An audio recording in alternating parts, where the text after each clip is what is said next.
All right.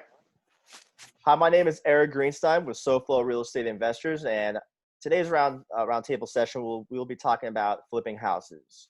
We have our amazing guest, April Crossley, everyone, whose ambition to educate young investors has been spread across the REI community. This has been done by posting videos via YouTube, which has brought her to 11,000 subscribers and 3,800 Instagram followers. I, for one, am a huge supporter of people sharing and educating to the masses. Therefore, this is a very special session to me. Before we start, if you haven't already checked out our website, please do so. It's on the bottom. It will actually be on the bottom of our YouTube video. And also you can visit it at soflorealestateinvestors.godaddysites.com. It is a little too long. I'm actually a little bit cheap on like the money side with hosting websites. So, just go ahead and check it out, whatever. But with further ado, April Crosby, everyone. Hi, thanks for having me. Hello.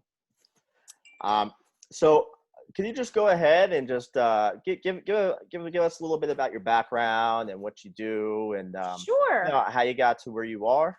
Sure. So I worked in healthcare for 13 years. So I actually have my bachelor's degree in biology. So I knew nothing about real estate at all. Long story short, met my now husband, who was a real estate agent and owned two very small rental properties. They were probably worth like $30,000 a piece.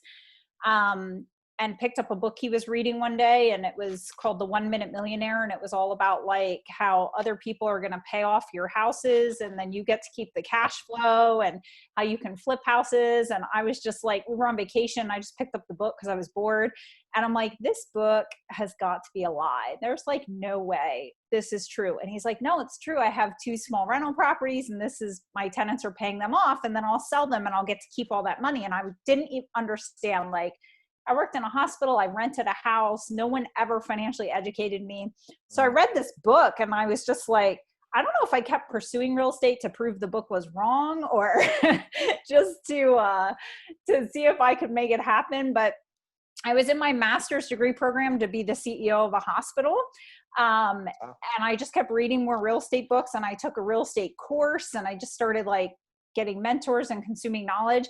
And eventually I was like, I am dropping out of my master's program because I don't have time for that. I need to be buying real estate and looking for houses. So I dropped out of my master's program, and we started flipping houses. And that sounds really short and easy, but that was over like years, okay, of like learning and going to courses and being frustrated and giving up and then starting again. And so it's a long road to get there. Sure.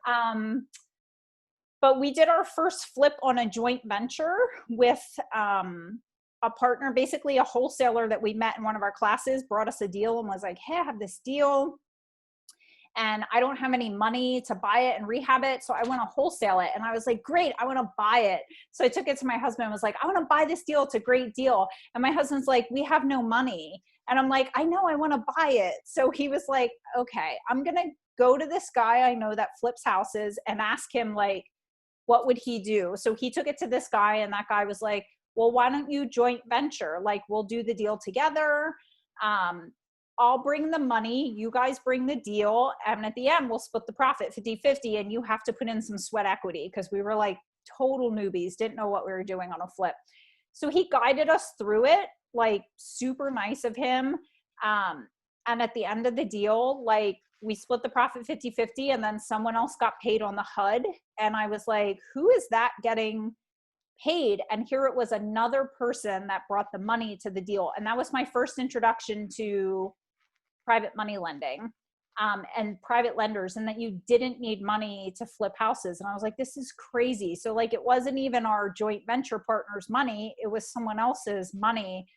And it was, to me, is super awesome because everyone made money. Like, we made money, our partner made money, the wholesaler made money, the private lender made money. I was like, all these people are making money off this one project that someone just happened to find, that we really had no idea what we were doing when we started it. And there was a good fat profit in it. So everyone made like 20 grand, you know?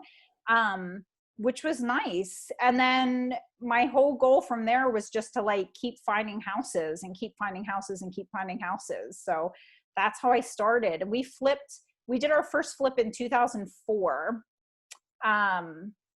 And my journey was very long because I don't know if anybody invested during the last like bubble, like real estate bubble, but we didn't know enough we knew enough during the last bubble that we stopped buying. So, but then when the bubble popped, we started buying like crazy, and we bought a ton of rentals after the bubble popped.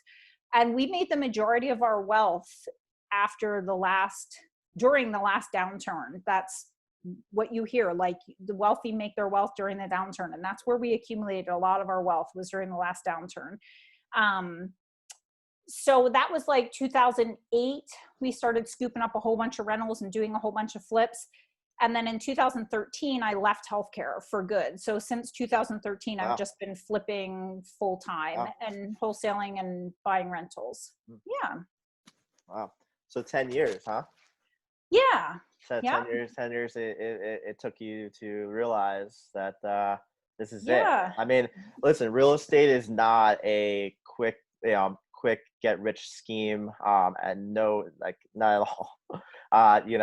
And success doesn't happen overnight as well. So, yeah, I mean that's awesome. And it takes you a while to realize, like when we had that first private lender fund that deal, he then came to us and was like, hey, if you want me to fund other deals for you, let me know, because I have money and like this guy's not keeping my money busy enough. So I'd like to fund more deals. So our first private lender like found us. So we were like, okay, cool. So that guy had a certain amount of money. It was like $260,000 or $270,000. And at that time I was like, that is a ton of money. Like, I was like, I can't believe this guy's going to lend me this money. This is crazy. And so that 260 or 270, when you think about it, is only enough to turn and do like 3 deals a year. That's it. It won't do any more than that. You can't turn them over fast enough. So in my mind, I was like, oh, well, so I can flip like 3 houses a year. That's cool. And that's all I did. Because I wasn't at that phase in my life where I was like, had mentors all the time and I wasn't reading all the time. So I couldn't think big enough to think, okay, April, if you raise more money, you can do more deals. So I was just kind of like working my job, flipping 3 houses, like just kind of like, oh, this is cool, And then I finally got to the point where it hit me and I was like, wait a minute. If I can find more money, I can flip more houses. And if I can flip more houses, I can leave my job and just do this full time. And it only hit me because my husband, I was hired to basically like build a program for a college in like the healthcare realm. And my husband was like, if you worked as hard on our flipping business as you did for this college, like you wouldn't have to work a job anymore. And the day he just said it in passing, and because he was like, you're working way too much, like 70 hours a week. And when the day he said it, like the light bulb went off and I was like, wow, if I could flip more houses, I wouldn't have to work for someone else anymore. And I could like make my own schedule. But I, for some reason, never thought that before. Like the thought never crossed my mind. So like, I was never born with that like natural ability to like dream and think big. Some people are. I'm not. Like I have to be around other people that are doing 10 times what I'm doing for me to be able to see myself actually doing that, if that makes sense. Oh, absolutely. Yeah. Absolutely. Yeah. So it took me a while to get to it full time, to like have that realization, I guess. Yeah. That's great. So we're gonna roll into the questions. Okay. 3 questions that I have for you. What is the perfect property to look for when flipping? So to me, the perfect property is a property that's in the first time home buyer price range for your area. Okay. The reason I say that is because I lived through the last downturn. And if something happens in the market and there's a sudden shift in value or a sudden shift in the number of buyers, you want a property that's in the first time home buyer price range because they're very easy to rent. Number one, they're the most desirable property out there, hands down the most desirable. So the buyer pool is huge for those properties. You're not going to have trouble finding a buyer. And two, they can easily be turned into rentals and at least break even, if not cash flow for you. Whereas if you buy like a high-end home, they don't cash flow very well as rentals. And if you buy a home in a really low income area, you tend to have more like problematic issues. So to me, it's that first time home buyer price range. Doesn't necessarily have to be in the most super desirable neighborhood, just not in like a D to F area. Sure. Something that would make a good rental, and something that's not a full gut and rehab. Like I think sometimes, especially newbies that get into flipping, like see stuff on TV and might get excited about the prospect of like completely gutting a home, but don't fully understand that the more you have to gut, the more problems you come across and the more problems it causes. So the larger the rehab budget, the more padding you need to have in there, because the more issues you're going to come across when you start ripping stuff apart, and older houses especially. So I don't know what it's like in South Florida. Like in the Northeast in Pennsylvania, we have tons of old houses like built in the 1800s and early 1900s, and man, you start ripping those things apart and it's like, holy moly, like you just never know what Cast you're iron, you know. yeah, all you that just lovely never stuff. know what you're gonna find. So, and we have basements, so we have like foundation issues, and so it's nice to say only do newer homes. I wouldn't say that necessarily. I'd just say if you're going to do an older home, not a full gut and rehab, and don't take anything on as your first project, like a farmhouse. Like, oh, I'm going to renovate this super cool, like farmhouse. I renovated one farmhouse. I was like, I'll never renovate a farmhouse ever again. It was like nothing like HGTV. I'm like, this is a freaking nightmare. My contractors were like, we ripped up this floor and found this floor and this is crooked and the whole kitchen's on a slant. And I'm like, oh my God. It had a slate roof. It was like horrible. So just don't do anything like crazy weird, you know, stick to like your traditional home. Yeah, I've heard horror stories about like historic homes, like you're yes saying. Yeah, we're working on one of those now. We're not rehabbing it. I think we might end up selling it, like just wholesaling it to another investor who specifically does historic homes. So like he's on our buyers list as like our historic guy. Like that's what he does. So we walked it yesterday and took it to him and we're like, let us know what you think, because I'm not tackling that beast. Yeah. Yeah. Hey, April, I have a question. Well, not a question. I just wanted to elaborate a little bit on the jewels that you're dropping here. So I just wanted to kind of go back when you said, you know, what would be the perfect first home to go ahead and rehab and flip. What I got out of it, you kind of relating to like have multiple exit strategies. Don't just think, oh, I'm going to flip this and that's it. But like you mentioned, how the market could drop. You want to make sure that you're able to, if you're not able to flip it, you're able to rent it. And so forth. That's kind of like what I got of it, that it was like on the right track. You hit the nail on the head. And I teach people, I'm like, you're going to run your numbers as a flip and you're going to run them as a rental. And if it doesn't work both ways, you're not going to buy the property. Gotcha. And over the past, I would say probably past 2 years, even I've gotten sloppy with that. Like, I'll be like, oh, but the market's so good that like anything selling is a flip anyway, because the market's so good. And now with COVID and money printing and inflation's going to start to happen, now I'm like snap myself right back to my rules. So I'm like, my rules are, if it doesn't work as a flip and as a rental, I'm not buying it. So like basically I'll say, I'm going to flip this property, but worst case scenario, if I can't, here's what the numbers look like as a rental and I'm not going to lose any money on it. So it has to work both ways for me to buy it. So yes, multiple exit strategies for sure. Gotcha. Yep. Yeah. And then one more question. So I wanted to ask you, you mentioned earlier that you came in, when the bubble popped, that's when you were able to purchase more properties. Is that correct? Yep. So I guess where we are now, you know, as a new investor coming in, I'm hoping to capitalize if it does happen again. How do you see like strategies like what, you know, Brandon Turner coined the bird process? I know you mentioned it's been around forever, but how do you see that strategy still working in those, like, how would that work if the prices are dropping and you're having to get this ARV and so forth? Like, how would you relate to like when the downturn comes? Yeah. So when the downturn comes, you're going to see, if you didn't invest in the last downturn, and it's a great question to ask because you don't know anything but this market that we're in now, the last 10 years, it's been super easy to be a real estate investor. So when the market downturns, first of all, most investors are going to go away. So wholesaling is going to get harder because people get scared and scatter. Not all investors think like, oh, this is the time to make my wealth. But on the flip side of that, homeowners, it's not going to be a seller's market anymore. So literally in 2008, 2009, 2010, homeowners were like, put the house on the market, you'll make more money. And they're like, no, just take it. Just take it. Your offer's fine. Just take it. And it's like, my husband and I talk about that. We're like, remember those days? I'm like, I do remember those days. Now sellers are like, do you know what places are going for in this neighborhood? This neighborhood's so great. Everybody wants to buy here. There's nothing for sale. Like, they're so cocky that it's hard to believe a time like that existed, but it really did exist.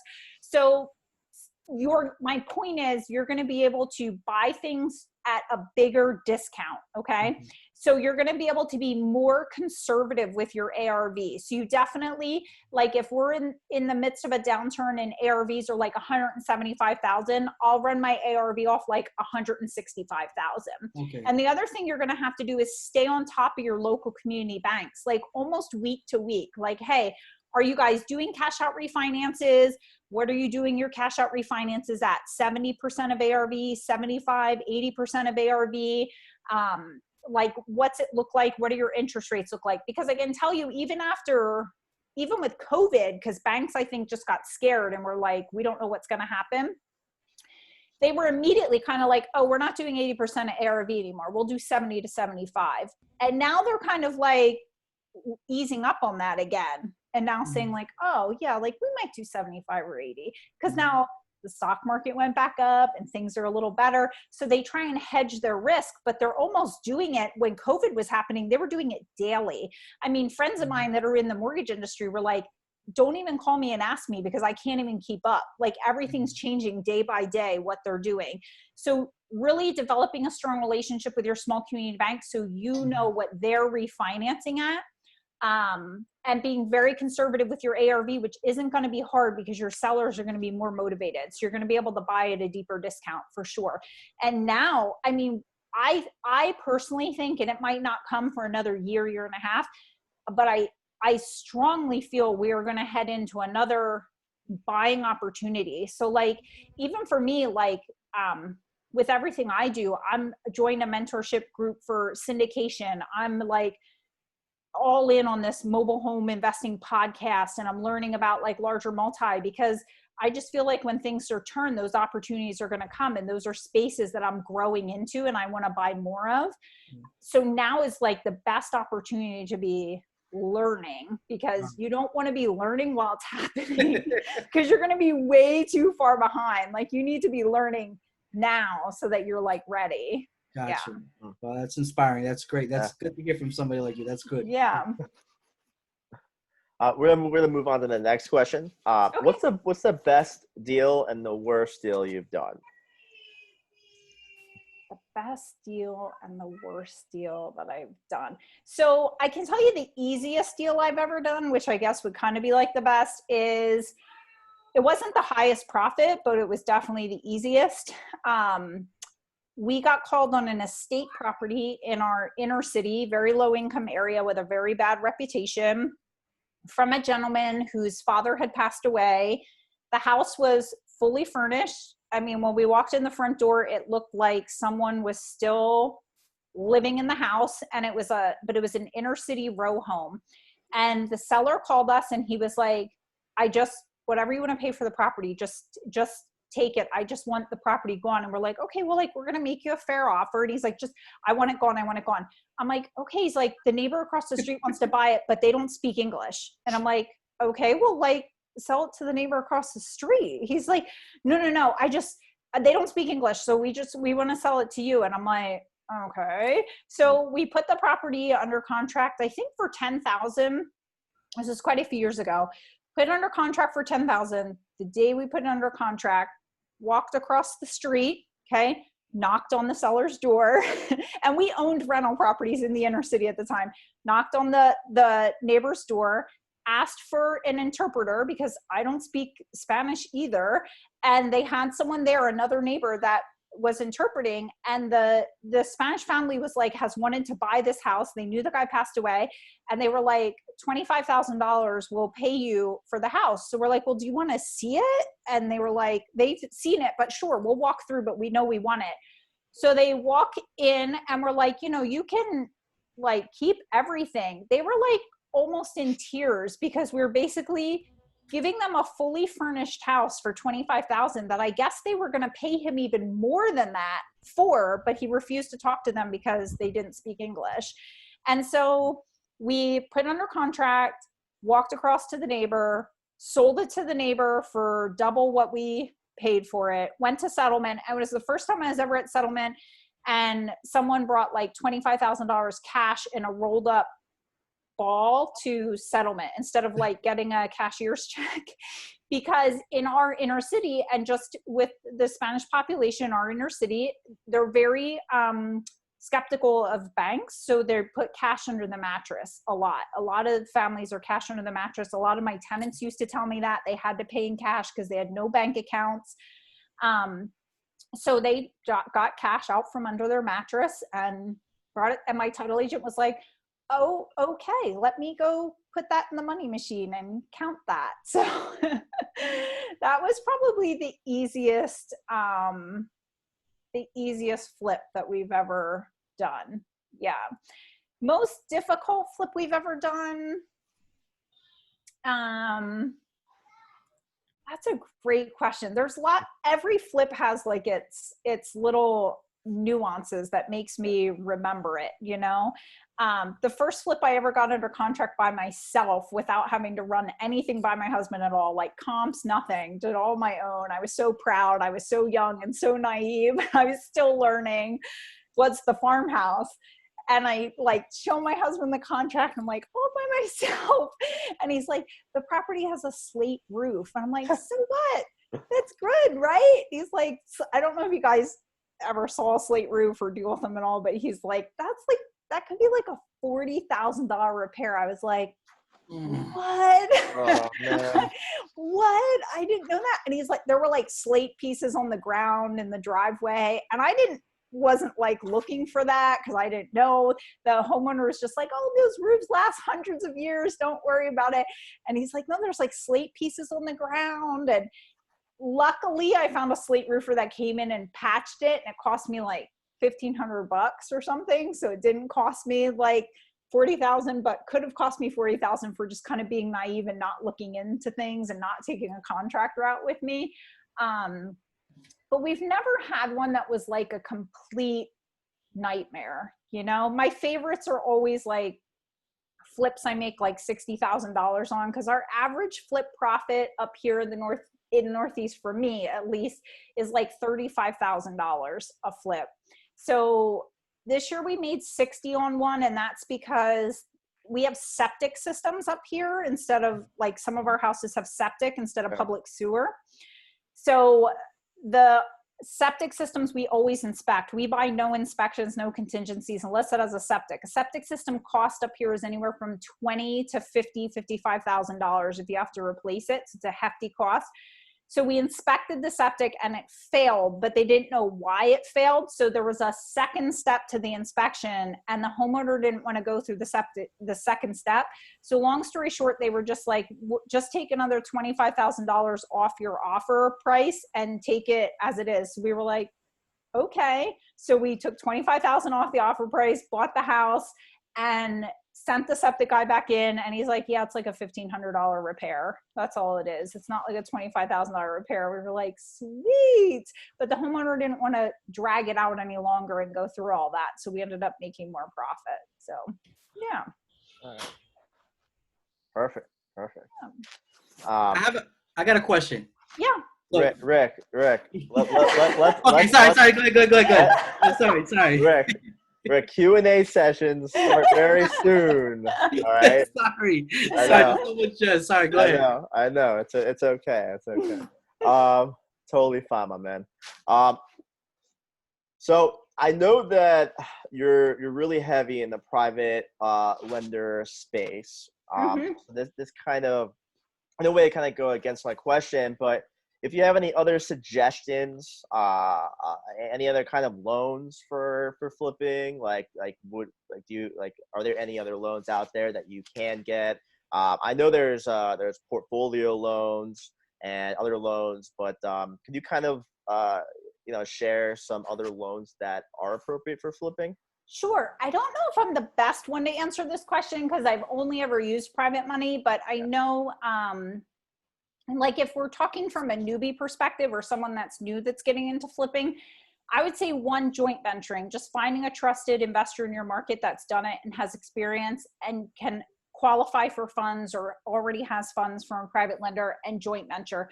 People seem so anti-joint venture, and I'm telling you, it is like the way to go to get your foot in the door. It's how I met my first private lender. It's everything. So joint venture, there are loans like 203K or B, or I don't know what the letter is, from like banks. Okay. Yeah, but my understanding is they're kind of a pain in the butt for contractors. So like up here, people that use them will have to ask the contractor, like, will you work with this type of loan? Because they can kind of be a pain in the butt, but they're like a rehab loan that you can get from a bank. So sometimes your banks have stuff like that. You want to meet with your small local community banks and credit unions because they're the ones that are going to have those kind of products for house flippers. And the other thing is, if you don't have private money, believe it or not, hard money lenders have become like really cheap over the past couple of years. So their rates have really come down and they've become really flexible with who they work with. So again, if it's your very first project, you might have to joint venture with someone. But like if you go to like a lending home or lending one, they're actually not that difficult to work with like they used to be. They used to be way more difficult to work with way higher rates, but they're just not like that anymore because their interest rates are a lot cheaper.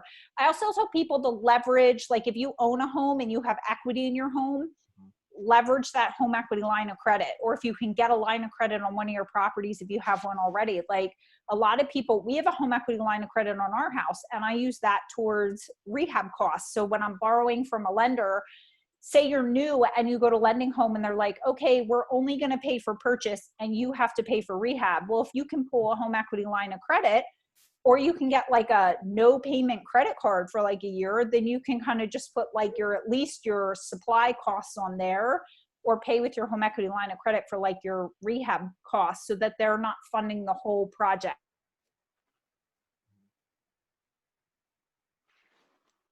To have some of your own money towards the deal. Oh, okay. Oh, that's it. That's very interesting. Yeah. So the joint venture. I know that you might reach out to friends, family, etc.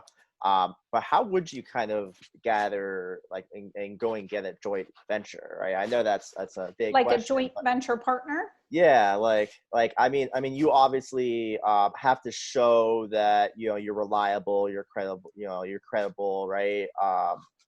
What are the steps to kind of get there? So like I tell people in my market, I'm like, if you're a newbie and you find a deal and you just need someone with the money, go to someone that's credible in your market. Mm-hmm. Typically, I tell them the first place to look. And unfortunately, in some markets, this isn't the case, but in most markets it is. I'm like, go to your local meetup group. Like, go to your group, go to your meetup group. Who's organizing your meetup group? Who's educating other people? Who's running things? Why are you going to them? Because what everyone worries about on a joint venture is getting screwed over. Let's be honest. They're like, you're going to cut me on a profit. You're going to screw me over, blah, blah, blah. I tell people in my market, I run the second largest real estate investing group in the whole entire state of Pennsylvania, and one of the biggest ones in the nation. I'm like, if I screw you over, you can ruin my entire reputation with one Facebook post. Like, that's just not going to happen. So most people that organize groups like this and are educating are what I call go-givers, and they truly want to see you succeed and like raise other people up and get them into their first deal. So that's always a good first stop. There's a lot of people out there that kind of like talk, or like attend meetup groups, but haven't really done anything. Or for me, it's more like a personality fit. Like if I meet someone at a meetup group and they're a newbie and they're just like come across super arrogant or just like we don't click, you know, I can't joint venture with someone. I mean, you're basically going into like a business deal with them. You have to be able to get along for like a 6-month project. That's a long time. It's a long time. Yeah. Oh yeah. Definitely a long time. Yeah. And like you said, you know, it's good. You're definitely getting in the game like that. I feel like that's the best way to do it. Yeah. Sure. Okay. Well, we're gonna go ahead and open up the table for some Q&As. Whoever wants to go first, speak. Hi, April. Hi.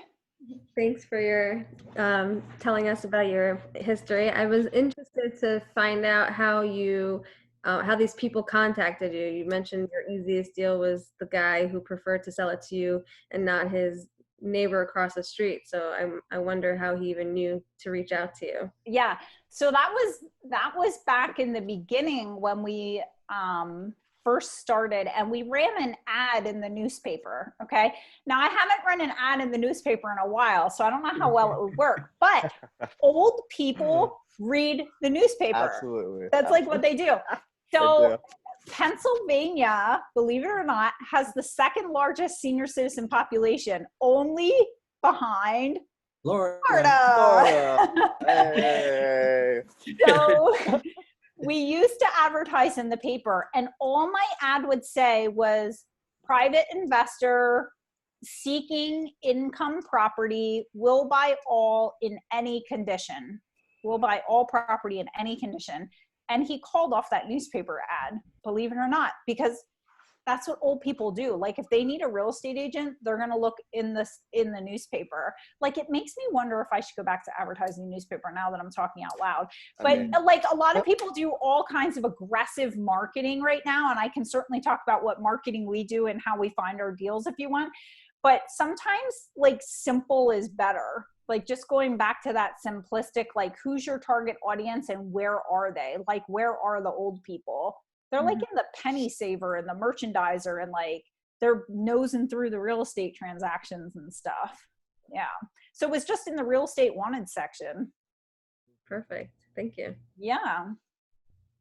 Why don't you jump into some of the marketing things that you're doing right now? I mean, obviously there's a lot of avenues.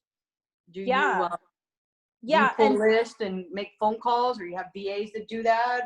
Yeah. So like I'll run through it real quick with you, but don't get like overwhelmed. So I always tell people that are new to just start with 3 avenues of marketing, tackle those 3 avenues and get them automated. And then once you have them automated, then add another avenue, then automate that avenue. Then once it's automated, add another one. So when I run through my list, don't get overwhelmed because I didn't start doing these all at once, nor do I think you should. I think you should start one. Okay. And just become an expert at it. So right now, the most of my deals come from my website. I have a website with Investor Carrot. But I've had my website since 2014, so it's old, and Google likes age. So it ranks very well, and I'm in a very small market. So I wouldn't bank on SEO bringing you leads. That's a long-term play, but I tell everyone to get a website for credibility. If you're going to send letters, people are going to look you up. And these days, if you don't have a website, you're not legitimate. People think you're not.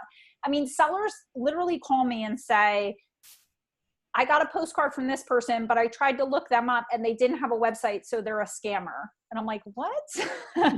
But that's like where people's minds go. They want to research you first.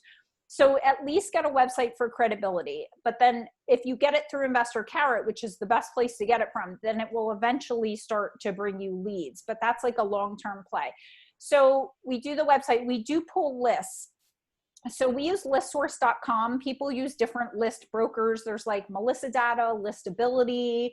There's different list brokers, but we use ListSource. So we pull like everyone with equity in our market. So like 60% or more equity in their home. And that's owner occupants and absentee owned. So we just pull a very broad list of everyone's equity. we do send letters. So we'll send letters to that list like quarterly. We don't do it every month because it's just a total waste, but we will do it quarterly. And then we pull other lists like niche lists. So what we call niche lists. So like the pre-foreclosure list, code violations, which we get from our townships. Trying to think, Drive for Dollars. We're heavy in Drive for Dollars. I love Drive for Dollars. My best deals come from Drive for Dollars. You use the Deal Machine app for that? I don't. No, we don't use any app. We use an app called someone in my family. It does like assistant work for me. So everyone that does Drive for Dollars just puts their addresses in a Google Drive sheet, and then he goes in the Google Drive sheet once a month and sends it to like our mail house. Wow. So we do Drive for Dollars, pre-foreclosures, code violations, evictions. We look up evictions, landlords that are going through evictions. Like that's great for buying like small multifamilies. I mail to expireds. Trying to think what else. Do you have someone that does all that for you, or is this your family member you mentioned, or do you have a VA? Yeah, so people do different parts of it. Oh, we do probate too. So like in my area, everything's very old school and nothing's online. So we're not like Florida. In Florida, it seems like you can like access anything about anyone online. It's super creepy. But up here, we're really behind the times. So like if I want to find out what's in probate, I have to go down to my courthouse, pull a paper file, flip through a paper file, write it on a piece of paper. It's ridiculous.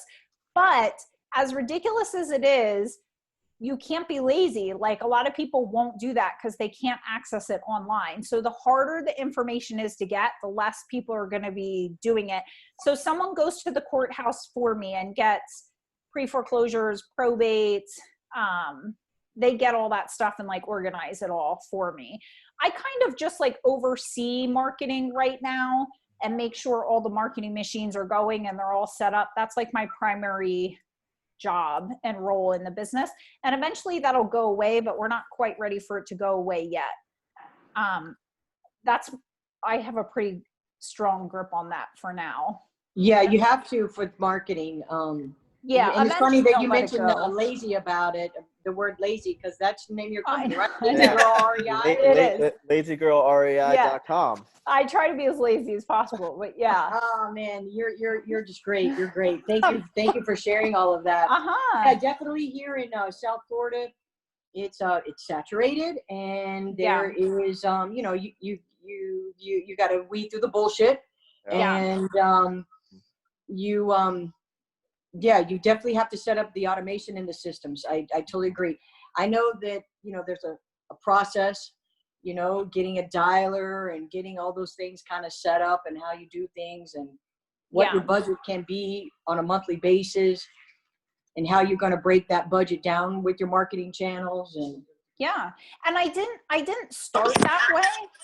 So like, when I started, it's not like right now we do texting, we do cold calling, we do ringless voicemail drops, we do all kinds of stuff. I didn't start that way. When I started, I was just mailing probate and mailing the absentee owner list. I was folding all my letters by myself. I was handwriting all my envelopes by myself. I was doing all that by myself. And I'm not even gonna lie, there are days, every market saturated first, let me tell you that. Every market saturated, doesn't matter which market you're in, it's Pennsylvania, Florida, Oklahoma, it doesn't matter. They're ridiculous everywhere. Really? Yep, everywhere. That will change eventually. But I mean, I would be sitting on break at the hospital, folding letters and stuffing envelopes, like every free minute I had. It wasn't like all I did was oversee my business as a CEO and I had people doing stuff for me from the beginning. When you don't ever bring anyone into your business to help you until you have the money to cover that person. Like you, in the beginning, you're going to wear every hat and you're going to do everything. And that's okay. Because then when you bring someone else in to do it for you, you've already done it. So you can train them appropriately and you can tell them what you expect from them. But in the beginning, it takes work. I was very excited. I didn't sleep a lot. I'd fold letters every chance I got. Everyone around me, you come over for a family picnic and I'd be like, do you want to fold letters? Or are you just sitting there eating watermelon? How about you stuff some envelopes? Like, Oh yeah, yeah. for sure. My That's mom funny. would be like, what do you want for Christmas? And I'd be like, stamps, buy me stamps. I want Envelope. stamps. Yeah. Like, that's just how it is in the You sound like a beginning. stocking stuffer. Yeah. Yeah. So that's just how it goes. And then you slowly start to add things and improve your business as you go along. But the problem, a lot of people teach newbies and they're like, oh, you need deal machine and you need Podio and you need, I was about to say you need Podio. yeah, you need this skip tracer and you need this and you need that. And the newbies are like, okay, so they'll do like a little bit of everything, but they will never master one thing. Yep. And they will never stick with it. They'll be like, oh, I've been doing Drive for Dollars for 3 weeks and I haven't got a lead. Screw that. I'm going to texting. I've been doing texting for 3 weeks and I haven't got a lead. Screw that. I'm cold calling. Like, there is no one channel that like floods me with leads. They come from all over and doing multiple things. So you need to start out slow by starting one channel, one lead producing channel, then add another, then add another, then add another. And you're just going to start layering so that you're getting your name out there.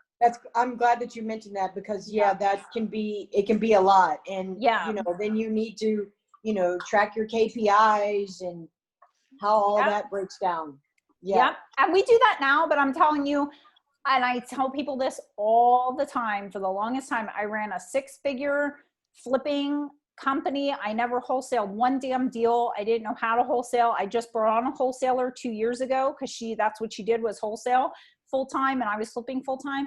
So 6 figures, never wholesaled, never had Podio, never tracked a single KPI, nothing. All I did was track my basically my budget, like what I was putting into properties and what my net was at the end of the year. And I wasn't doing any of that shit. I had no systems or anything. So awesome. Yeah. Wow. And now everything's changing. Now it's what, 10 years later?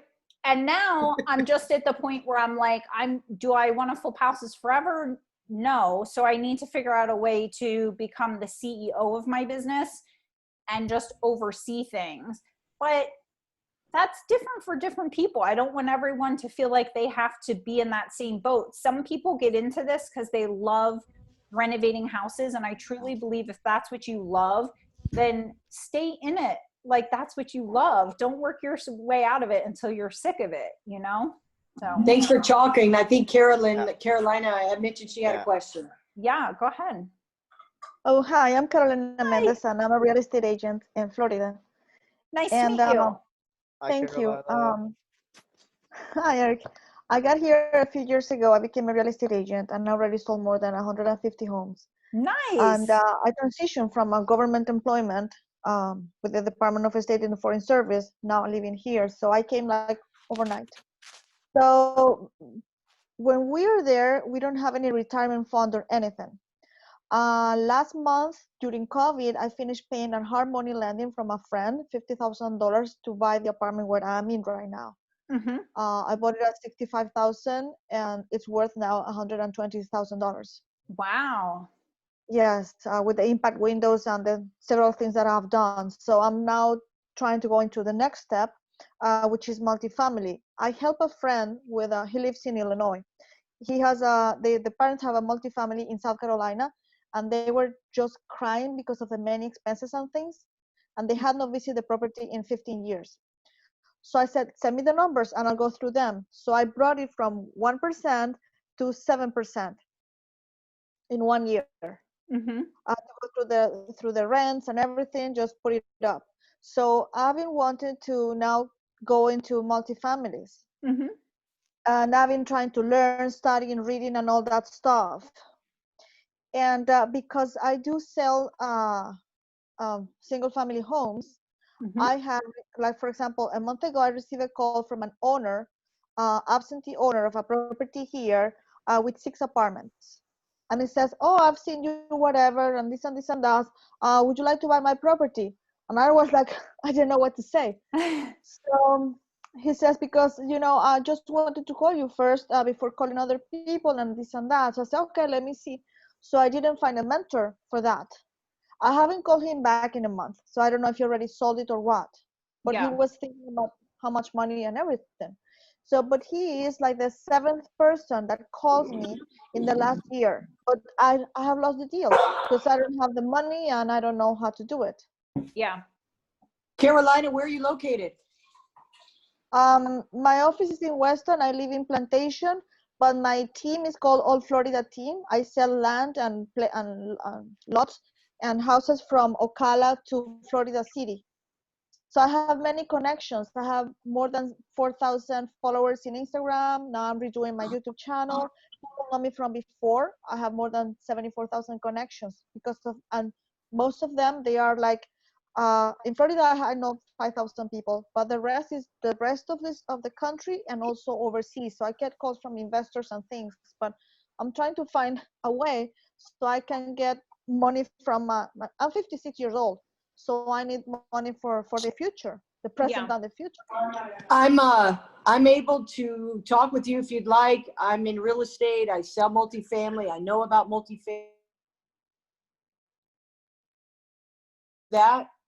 Thank you.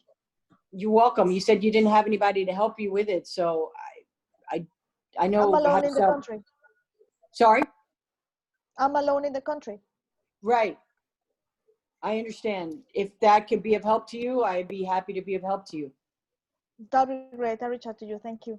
Yeah, you definitely need to capitalize on those opportunities for sure. For sure, the multifamily stuff. And if you have MLS access, like you should be pulling expired multifamilies and girl, you could be hunting multifamilies all day long. I do, but what has slowed me is this lack of knowledge and partnership association. Yeah. You said expired multifamily? Mm-hmm. Okay. Yeah, from the MLS. Yeah. No, I'm looking at purchasing one right now, so Awesome. We'll see. Can I give you my info on the chat? Yeah, absolutely. Yes, please. Awesome. Thank you. Sorry, April. No, it's fine. I bought not my last 8 unit, my 8 unit before that I bought from an expired. I always go through the expired multifamilies. You'd be surprised how many brokers and agents do not have a price reduction discussion with their seller, and their sellers really want to sell, but they just don't have that discussion with them. So then the property expires and I send them a note card, and then they'll call me and be like, yeah, we want to sell. This guy that I bought the E unit from was like, I hated my freaking real estate agent, so we never talked. So I couldn't wait for it to expire. So if you want to buy it, go ahead. Like he was just burnt out. It's a great way to look for him. So I actually have an interesting story. I was looking at a duplex, a detached duplex in Fort Lauderdale, and it was on MLS. Saw it, I loved it. Waited a little bit too long. And it went off the market, but I drove past the house and it had a for sale by owner sign. So I thought that was a little strange. Called, and she's like, I've been dealing with this buyer, been very annoying. He's like complaining about everything. Da da da. Yeah. I'm like, all right, well, how about this? Would you do like a seller finance or like a lease to own option? I can definitely get 2 more people in the house, and then we'll go from there. She was interested, but then like the deal closed. So like it was on the border, but I wish that deal like didn't happen. Yeah. That would have been a really sweet property. You'll find more. It was like an older detached. It was like 1930. So like I was a little iffy about that because I know about the cast iron pipes, but like we actually had a gentleman on here. He does container houses, and I'm all about container houses. Cool. And it was zoned for like 3+ or like 2+, and I was just thinking about throwing one on there, and you have like an extra unit, and that you could rent out, especially where it was in Fort Lauderdale. You could probably rent it out for like $1,200-$1,300 for like a 1-1 easy. Cool. So, cool. That's the idea. So yeah. I have a question. Yeah. April, do you do harmony lending for Florida, like for flipping? I never have. No. Mm-mm. Just because I'm not super familiar with the Florida market. Yeah. So I've never done it.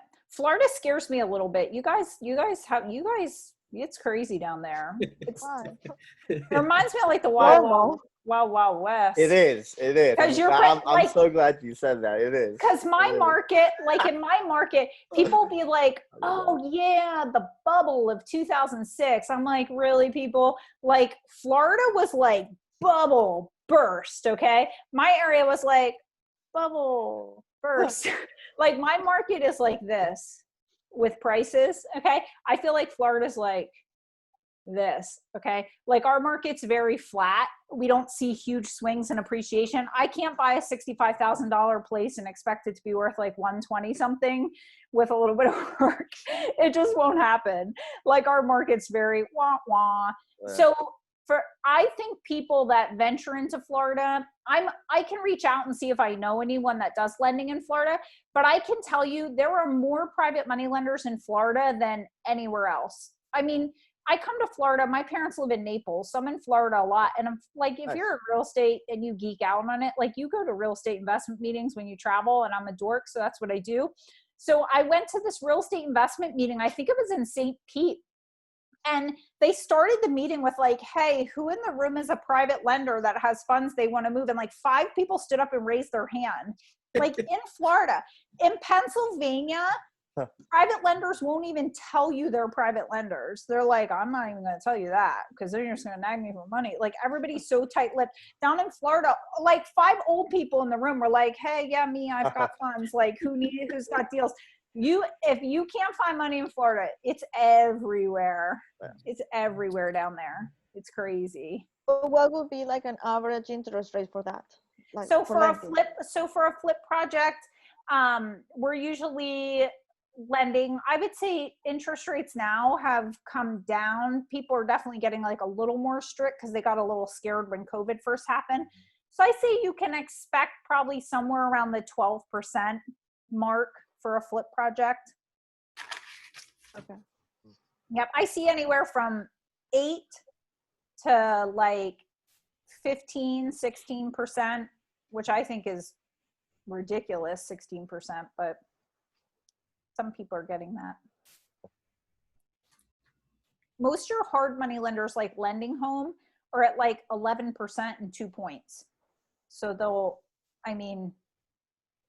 most private lenders aren't going to be much more than a hard money lender is. April, I have a question. Do you see when in regards to when you're private money lending, are you able to kind of get like a balloon payment at the end for the interest or just interest, or is it only interest payments every month, or can you kind of find someone that's willing to do the balloon payment at the end? Yeah, people do balloon at the end. It all depends what they like. Some people like interest monthly. Some people like balloon at the end. If they like interest monthly and you don't have the money to pay them interest monthly, then I just say like you're going to do a loan and they're going to make like $5,000 in interest. So then I just bump my rehab costs by $5,000 and make sure there's enough fluff to do that. And I borrow my interest payments up front with my rehab funds. So I'm basically paying them back their own money when they I'm like, monthly interest? Sure. But my borrow amount just went up by $5,000. Wow. And then I just pay them. So I set that $5,000 aside to make interest payments monthly. So you can borrow that money up front. I think I have a video about that on my YouTube channel, but I'll have to find out which one it is. I'll search for it for you. Well, to buy this condo, I got it for 2 years at 10%, and it was just interest, and just last month, 50,000 at once. Yeah. Yeah, I would agree. I bought my house in 2014 for 168, and now I'm going through my cash out refi, and we just had the house appraised a week ago, and it came out. My appraisal came back almost $300,000. Shut the front door. Yeah, I was kind of using your method. I was like, I'm gonna be conservative. It's gonna come in around 270. And when the lender called me, he's like, hey, you're not gonna believe this. The appraiser said it's $300,000. That's insane. Like, it's crazy. To elaborate on a statement that you made earlier, you said you usually buy sight unseen with no inspection. Like, how long in the game did you feel comfortable doing that? Did you do that from the beginning, or is that something that as you kind of grew in the business and you said, hey, now I can start doing this without getting inspections? Yeah. So we don't buy sight unseen. Like, we'll go look at the property. We actually send out a property inspector now. It's just someone that goes out with an iPad, takes pictures and fills out an inspection report and sends it back for us. But in the beginning I was doing everything. So we'd go out and look at it. We always did no inspections. But in the beginning, I was not comfortable at all because I don't know anything about houses. Like for like probably 2 years, I literally would just constantly have the conversation with my husband, like, what kind of heater is this? Like, he's like, you should be able to tell by looking at it. It's oil. And I'm like, I don't understand. What are you looking at? Like, I literally had cut out pictures on note cards that I would keep in like a work bag showing me the different types of heaters so I could match my photo to like one of the note cards. That's how bad it was. I didn't know anything about houses. And up here we have like oil heat, gas heat, propane heat, electric heat. Like we have everything up here. So stuff like that.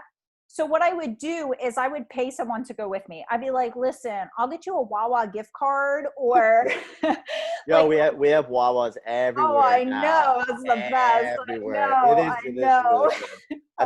That's where I gained like my 15 pounds when I used to work.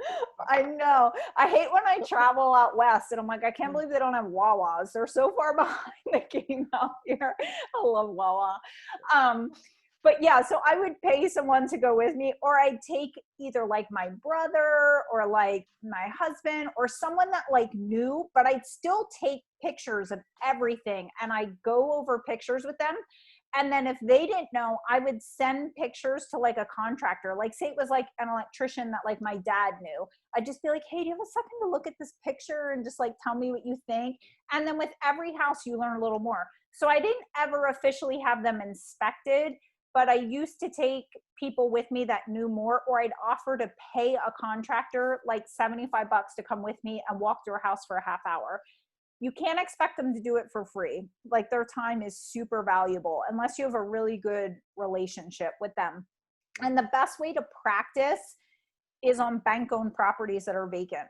Getting the lockbox code, walking through, taking pictures of heaters and electric things, and not necessarily even walking through because you're making an offer because you intend to buy it, just walking through so you can get practice looking at heaters, electrical systems, roofs, all like the major stuff. So do it on vacant properties. Yeah, I'm in the restoration business. And down here it's water damage, mold damage everywhere. Yeah. I'm learning through that to basically go into a house or a property, walk in, and I can smell mold. Yeah. That's kind of like how I'm learning, about like demolishing walls and like figuring out what's behind the wall, so like, that's kind of how I'm like doing it, like baby steps, but hopefully that pays off. Yeah. And y'all have like weird different termites down there and stuff. Like things are just different in every market. Like even like there's not a lot of basements down there, I don't think. No. So like, yeah, but June is the mating season for termites. What's that? June is the mating season for termites. Oh, the mating season. Yeah. So you have them on the roofs. Yeah. Yeah. I mean, last time I was down in Florida, I was in Dunedin, and there were like, I'm walking around this neighborhood with my friend's dog, and there's like peacocks on the roof and stuff, and like peacocks running. I'm like, can't be good for your roof. Like all this little stuff I think about. Rehabbing's just different everywhere. It's interesting. Iguanas are big down here, and they do mess up stuff a lot. Yeah. Do you know what they do? They bite the piping under the houses. They go and they carve, and then the garden goes down, and you have trouble. You have to change the plastic pipings. That happened in a community close by.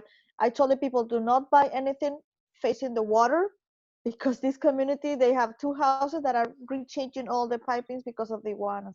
Oh my gosh. Wow. So that is interesting. We definitely went over time, but it always happens because especially now. I mean, everyone. Yeah, I could talk all day. Well, everyone's inspired by you and what you've done. I am inspired by what you've done as well. And we actually really appreciate you coming on and speaking to us. No problem. I'm honored. I'm sure everyone else is honored as well. again, I appreciate your time and your You're experience and welcome. sharing everything with us. And hopefully we can all connect again. And if I'm ever in the New Jersey area, I'll let you know. Let me know. I'll probably be in Florida before you're in New Jersey, so I'll let you know when I'm down in Florida. well, no, not investing, just there to visit. Okay. Yep. All right, okay. Well, if you have anybody interested in Florida, because I work for investors, so that's why I got interested in the multifamily and all this stuff. Yeah, your investors have private lenders in Florida. You got to start just being bold and asking your investors how they're funding their deals. And would you be interested in funding other people's deals? Just come out and ask them. You'd be surprised.